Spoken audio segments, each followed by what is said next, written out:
Proverbi, capitolo 24, subito dopo i Salmi trovate i Proverbi. Leggiamo solo due versi che sono collegati tra di loro. O empio, non tendere insidie alla casa del giusto, non devastare il luogo dove riposa, perché il giusto cade 7 volte e si rialza, ma gli empi sono travolti dalla sventura. Signore, come ti è stato pregato, guida la tua parola, perché possiamo essere incoraggiati dal messaggio che tu vuoi mandare dal cielo al nostro cuore. Rendici tutti attenti per tornare a casa forti, pieni di speranza, con il ringraziamento sulle nostre labbra. Te lo chiedo nel nome di Gesù. Amen. Accomodatevi, fratelli.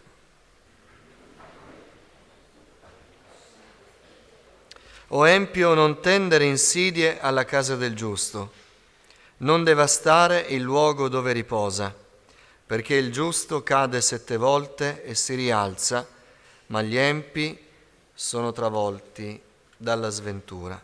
In verità questi versi è da un po' di tempo che mi tornano in mente e ho iniziato a meditarli per comprendere che anche l'interpretazione che io, ma anche altri che ho sentito, danno più comunemente non è l'interpretazione corretta del senso di questo verso. Noi diciamo il giusto cade 7 volte e si rialza e molto spesso lo intendiamo nel senso di dire che anche chi è giusto cade e cade 7 volte. Ci sono poi altri passi che si possono collegare. In realtà il senso di questo verso, di questi due versi che sono collegati, è grande, perché non parla tanto di noi, ma parla del Signore, parla dell'opera di Dio nella nostra vita. Intanto perché in questi versi si usa una parola che quando noi la applichiamo alla nostra vita, così, senza spiegarla, ci sta stretta. Non ci appartiene, il giusto, perché noi giusti non siamo. Sappiamo che nessuno è giusto, sappiamo che nessuno è perfetto, sappiamo che nessuno è senza peccato, l'uomo è peccatore, anche i salvati non sono persone che non peccano più, sono persone che peccano, si pentono davanti a Dio e ricevono il perdono di Dio. Certo, in un cammino di santificazione che ci spinge a non peccare più e a non cadere più negli stessi errori, ma noi guardiamo la nostra vita e davvero in qualche modo ci riconosciamo sempre che cadiamo, sempre che falliamo. Quindi dire giusto così non è sufficiente. Giusto è colui che, pur non essendo perfetto, ripone la sua vita in Cristo, che fa cadere su di noi la sua giustizia. E quando noi leggiamo nella parola di Dio la parola giusto applicata a un uomo o una donna, noi possiamo ben vedere che non si tratta della nostra giustizia, ma della giustizia di colui che è morto per noi, di colui che è davvero giusto e ci giustifica per mezzo della sua opera. È Lui che ci rende giusti attraverso il sacrificio della croce. Questa mattina nessuno di noi si senta giusto, ma ognuno di noi corra dal giusto e sarà giustificato. C'è spazio per tutti, c'è tempo per tutti.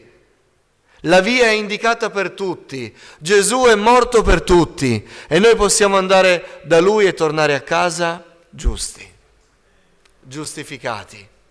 E con tanta umiltà possiamo poi applicare questa parola alla nostra vita, ma con l'umiltà di sapere che non deriva da noi, che non siamo bravi a fare nulla, che non siamo migliorati in nulla, ma se c'è qualcosa di buono nella nostra vita è perché l'ha portato colui che è il giusto, colui che è il vero, colui che è il santo.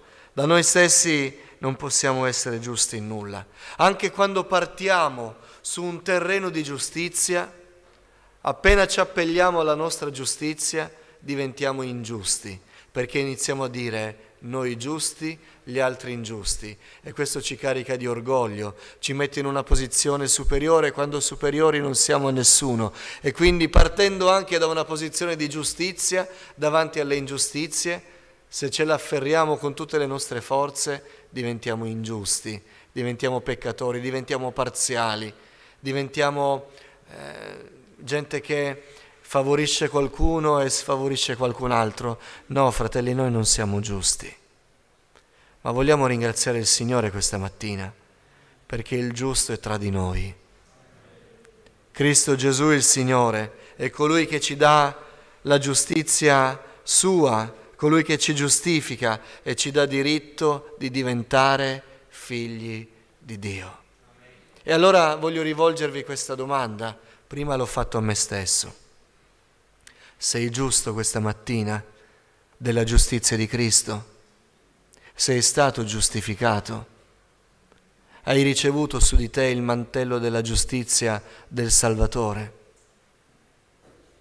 Egli è qui per salvare, Egli è qui per giustificare, Egli è qui per rialzare il capo.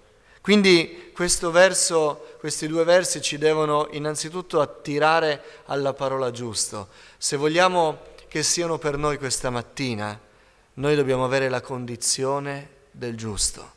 Noi dobbiamo essere giusti, perché c'è qualcosa di buono per noi.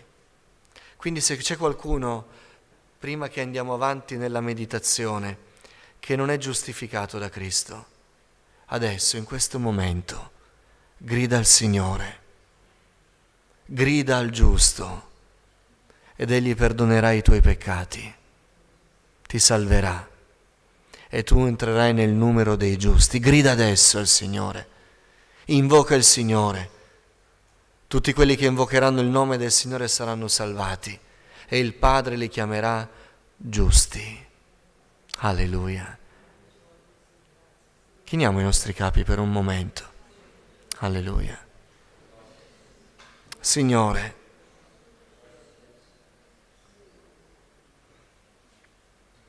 questo è un fuori programma che viene da Te, perché Signore, come potrò meditare la Tua parola da questo momento in avanti se c'è qualcuno che non è giusto davanti a Te?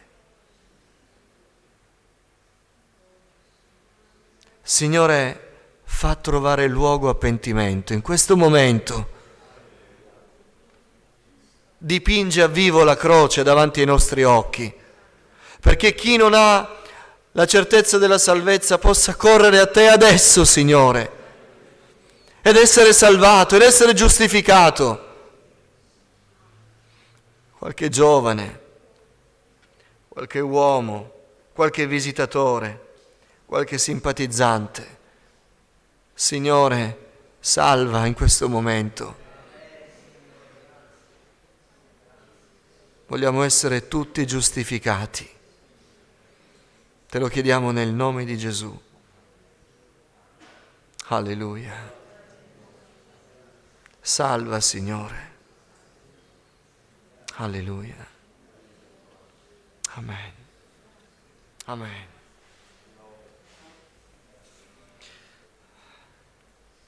Questi versi parlano dell'eredità del giusto, parlano di ciò che ottiene il giusto. Ecco perché è necessario che tutti noi questa mattina possiamo essere nel numero dei giustificati per fede, perché chi viene salvato, chi viene giustificato, chi viene perdonato dei propri peccati, nasce di nuovo, è una nuova creatura. E questo non è un fatto indifferente, non è poca cosa, perché chi entra nel regno di Dio riceve cose grandi, riceve un'eredità, riceve le cose che gli uomini senza Dio cercano e non possono trovare. Dice il verso 15: o empio, non tendere insidie alla casa del giusto, alla dimora del giusto, dice un'altra traduzione, non devastare il luogo del suo riposo, il luogo dove riposa. Dice in pratica questo verso, parlando di ciò che avviene alla vita dei giusti, che chi viene giustificato trova una dimora.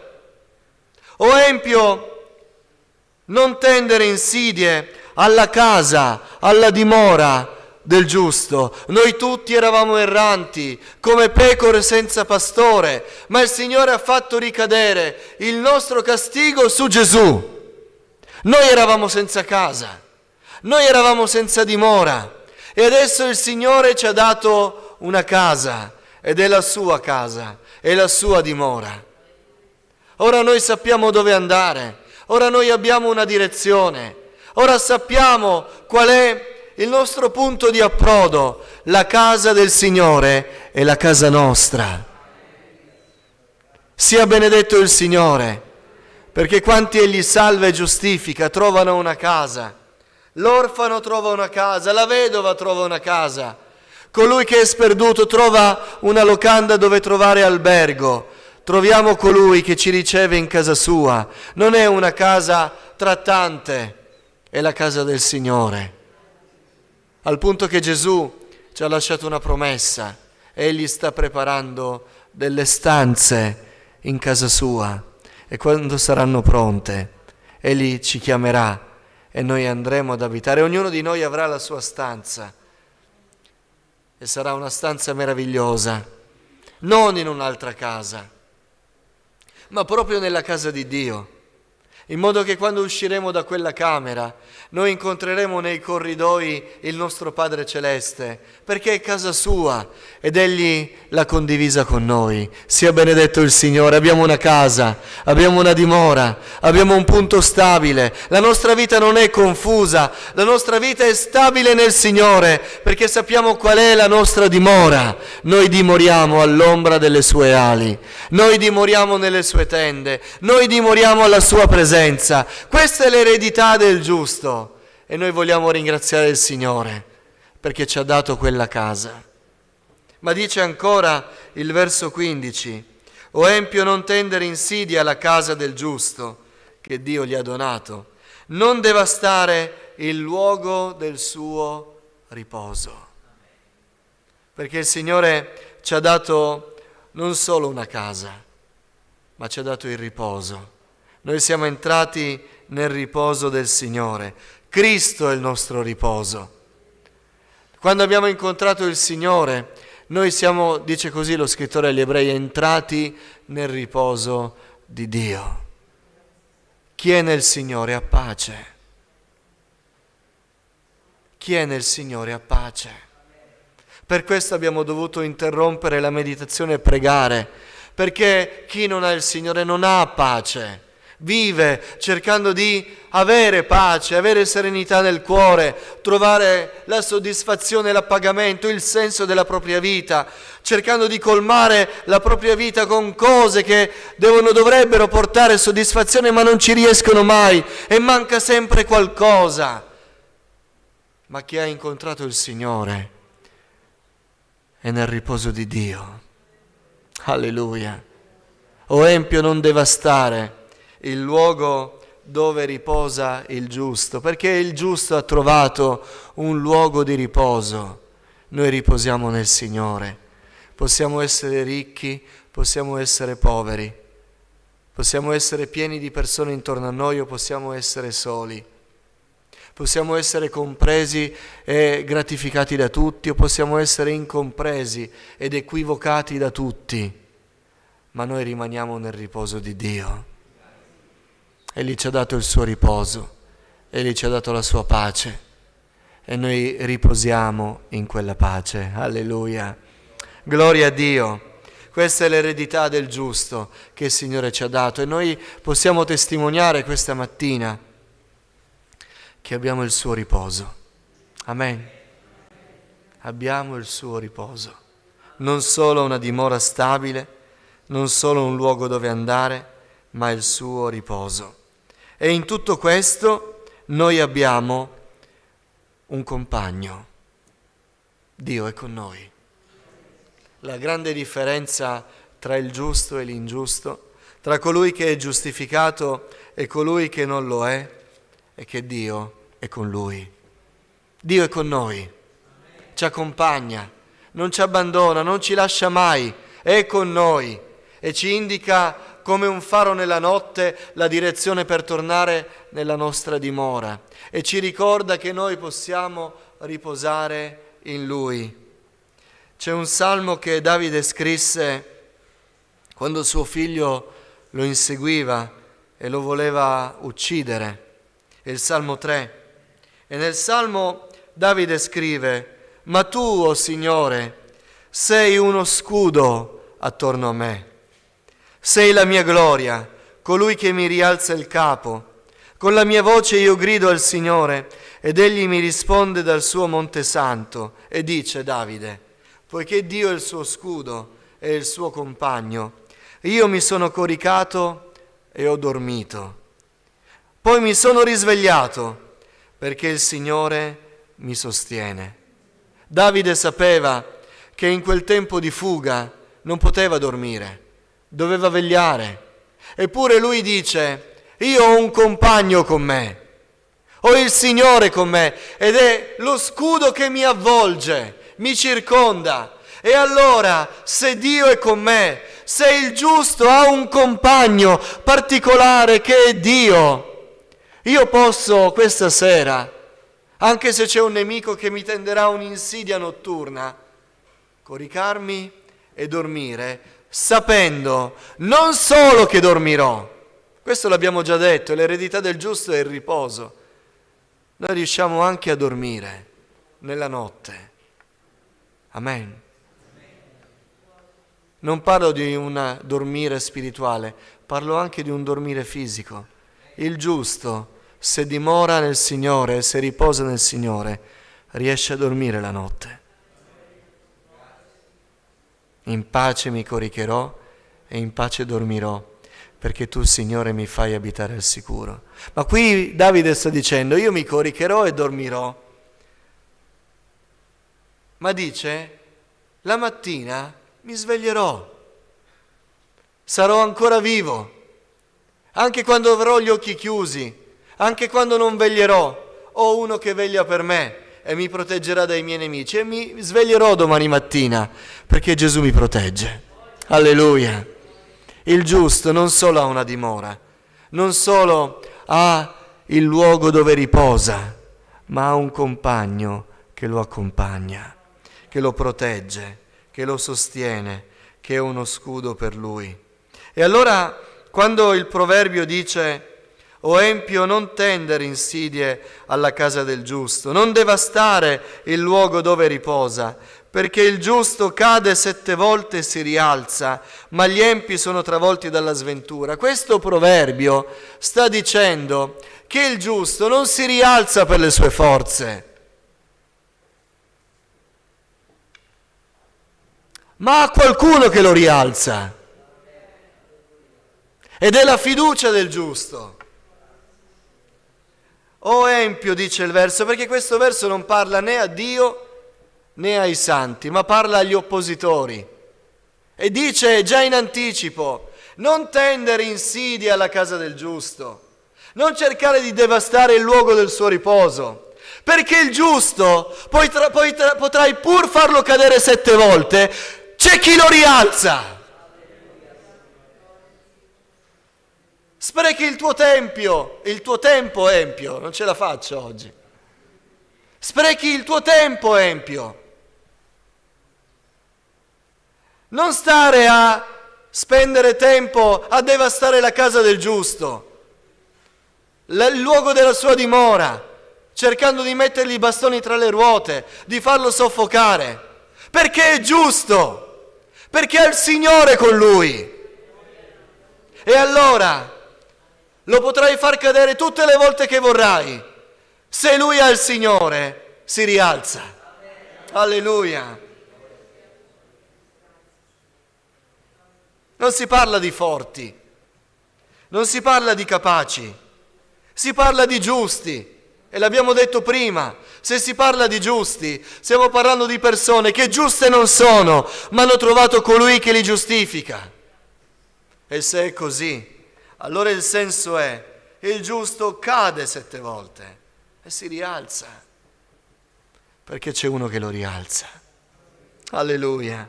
È Dio che ci sostiene, e se cadiamo ci rialza, è Lui che ci rialza, è Lui che ci tiene in piedi. E se cadiamo 7 volte, questo numero, il numero della completezza, se cadiamo anche 7 volte, ci rialzeremo se avremo il Signore con noi. Alleluia! Il Salmo 37, sempre di Davide, dice così: i passi dell'onesto sono guidati dal Signore, egli gradisce le sue vie. Se cade, non è però abbattuto, perché il Signore lo sostiene prendendolo per mano. Io sono stato giovane e sono anche divenuto vecchio, ma non ho mai visto il giusto abbandonato, né la sua discendenza mendicare il pane. Tutti i giorni è pietoso e dà in prestito, e la sua discendenza è benedetta. Non ho mai visto il giusto cadere, non ho mai visto il giusto abbandonato, non ho mai visto il giusto soccombere.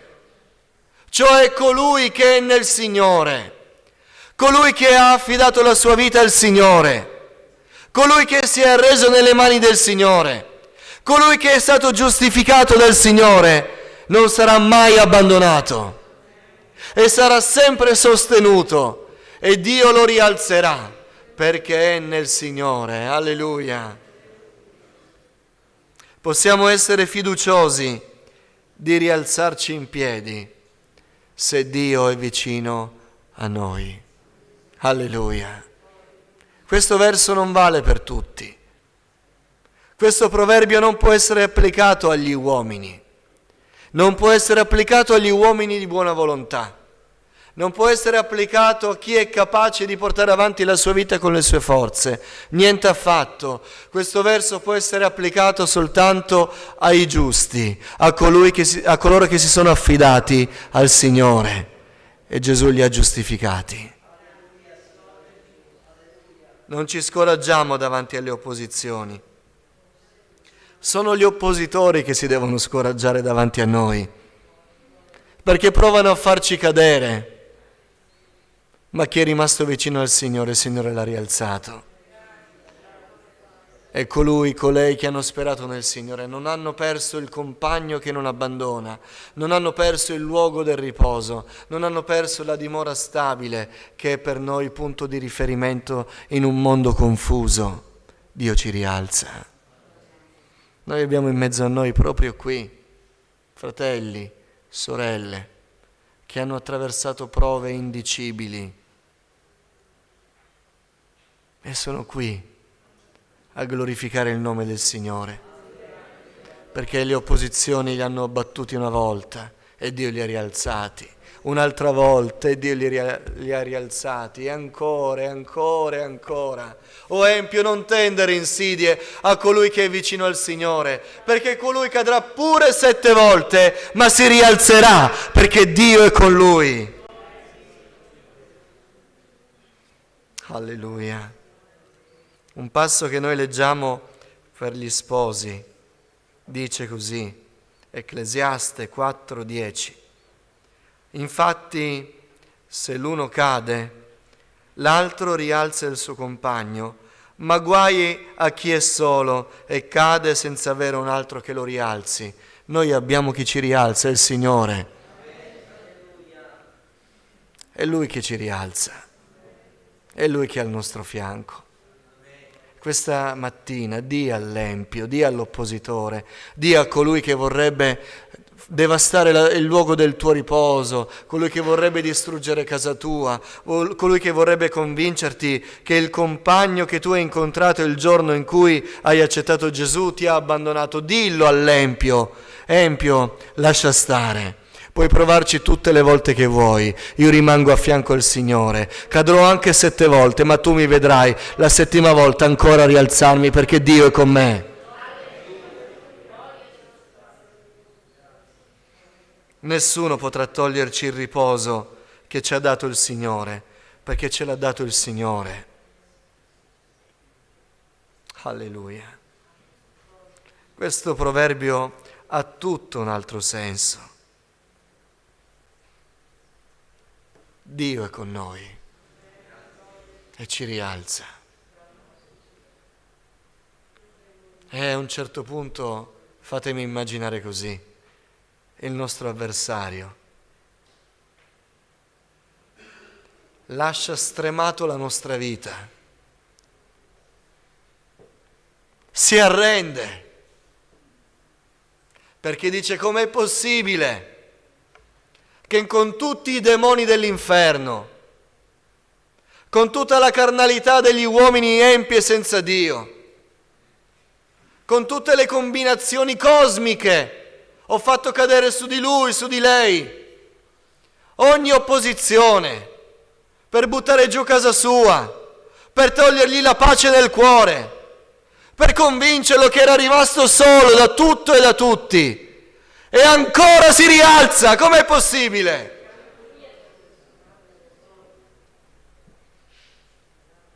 E noi gli diremo: è possibile soltanto per un fatto, che Dio mi chiama giusto. Io sono stato giustificato da Cristo Gesù.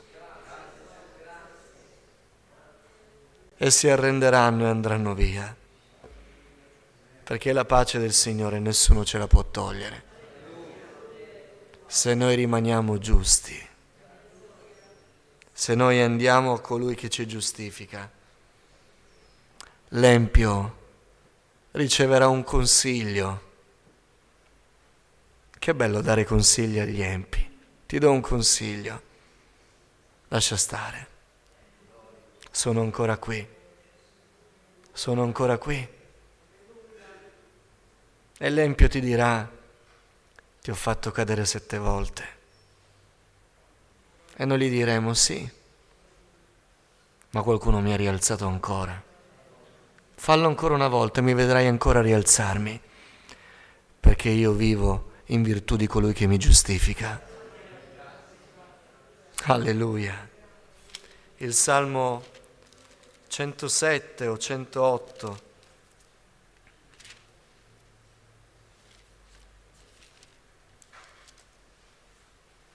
118, scusatemi, dice così: la destra del Signore si è alzata, la destra del Signore fa prodigi. Io non morirò, anzi vivrò e racconterò le opere del Signore. Perché? Perché la destra del Signore fa prodigi. Noi non moriremo, anzi vivremo e racconteremo le opere del Signore, perché Egli ci rialzerà ancora. Alleluia, alleluia. Il Salmo 55 dice così, alziamoci in piedi mentre lo leggo: getta sul Signore il tuo affanno ed Egli ti sosterrà. Egli non permetterà mai che il giusto vacilli. Alleluia.